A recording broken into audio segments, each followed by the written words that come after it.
Alors bonjour, bonsoir à tous, je se retrouve aujourd'hui sur Baby la bricole pour bricoler du coup en électromania cette fois parce que comme vous pouvez le voir, j'ai fait de la récup aujourd'hui avec la Xantia parce que malheureusement encore une fois le Sprinter n'a pas voulu démarrer. Bon, encore heureux, il y a déjà du monde pour le récupérer, dans ça il n'y a pas de problème. Donc ces deux petits sèche-linges qui ont tous les deux des problèmes du coup électroniques. D'après le gars qui me l'a donné, le Bellavita a un souci, c'est soit il ne chauffe plus, soit il ne tourne plus, il ne se souvenait plus. Donc voilà, je vais partir là-dessus, il va être à tester. Le Samsung, je l'ai déjà testé préventivement et en regardant le code d'erreur que m'a indiqué le donateur du coup, celui-là, il n'y aura aucun problème pour le réparer parce que l'erreur qu'il m'a indiquée, c'est une erreur qui est liée à la sonde de température. Et d'après Samsung, voilà les quelques informations que j'ai déjà pu avoir en termes de sèche-linge Samsung, c'est un truc qui est très facile à changer, voire c'est même pas à changer du tout parce que ça peut juste être la sonde à nettoyer ou à vérifier si elle est encore bien branchée. Moi, je l'ai fait tourner, il n'y a pas eu de problème, donc ce que je vais faire, c'est que je vais bientôt avoir une machine, notamment pour les draps, donc ce que je vais faire, c'est que je vais faire ma machine et je vais tout fourrer là-dedans. Bon, il n'y aura pas 8 kilos parce que c'est un gros sèche-linge de 8 kilos, c'est vraiment un truc qui vaut quand même son petit paquet de fric, hein, même si à mon avis il doit quand même avoir quelques années le coucou. Mais voilà, c'est déjà un bon petit jouet à réparer, là honnêtement je suis très content. Et concernant le Bellavita, alors j'espère que ça va pas être une résistance à changer, parce que j'ai jamais fait ça sur un sèche-linge.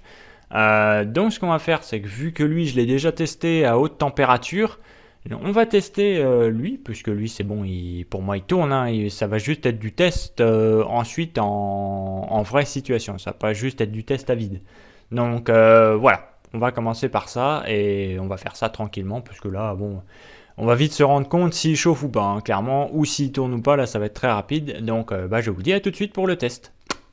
Bon, la bête a été branchée, on va pouvoir voir ce que ça donne du coup avec notre petit test.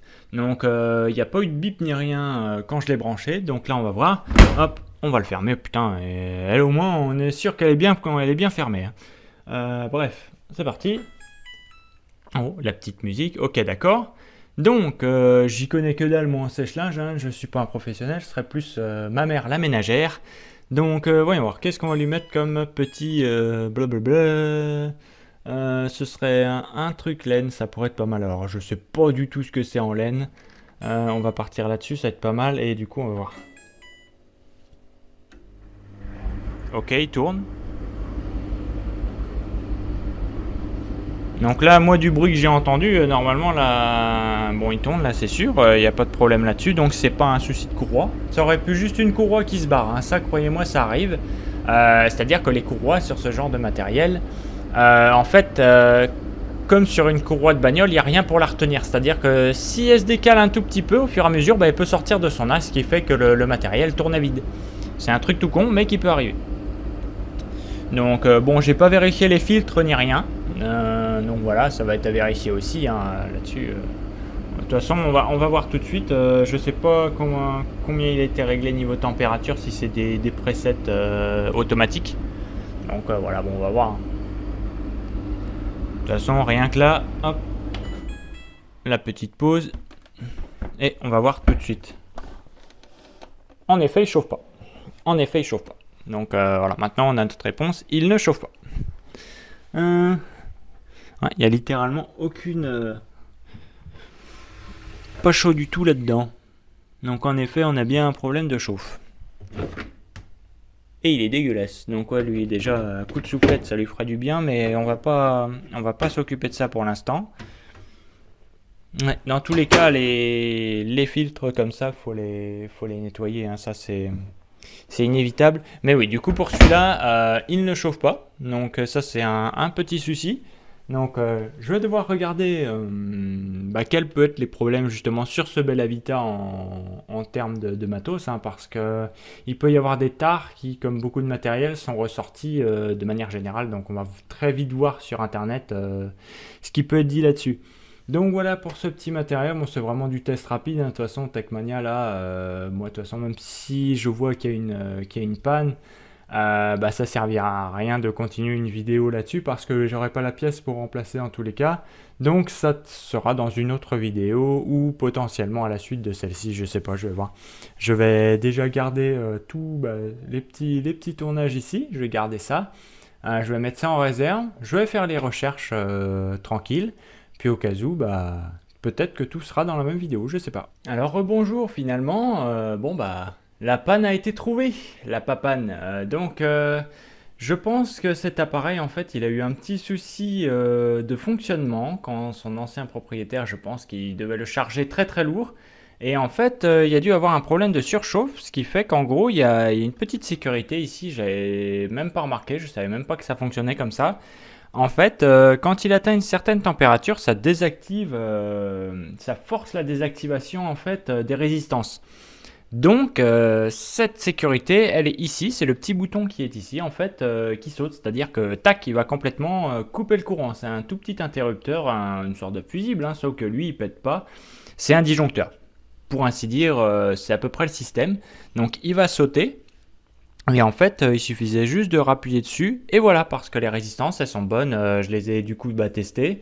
On a 70-30, donc il n'y a aucun souci à ce niveau-là.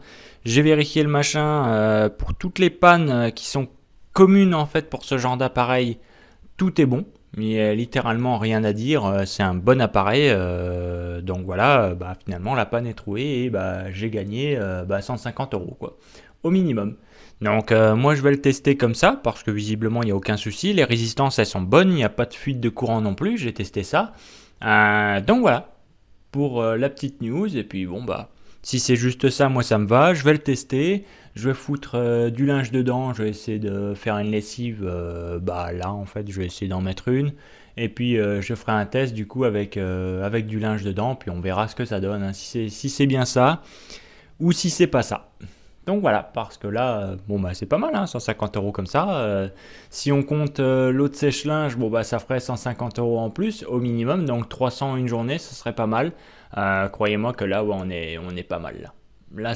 Là, on est vraiment pas mal en termes de récup au cas où, si c'est vraiment comme ça qu'on peut faire le truc, donc ça va être à voir.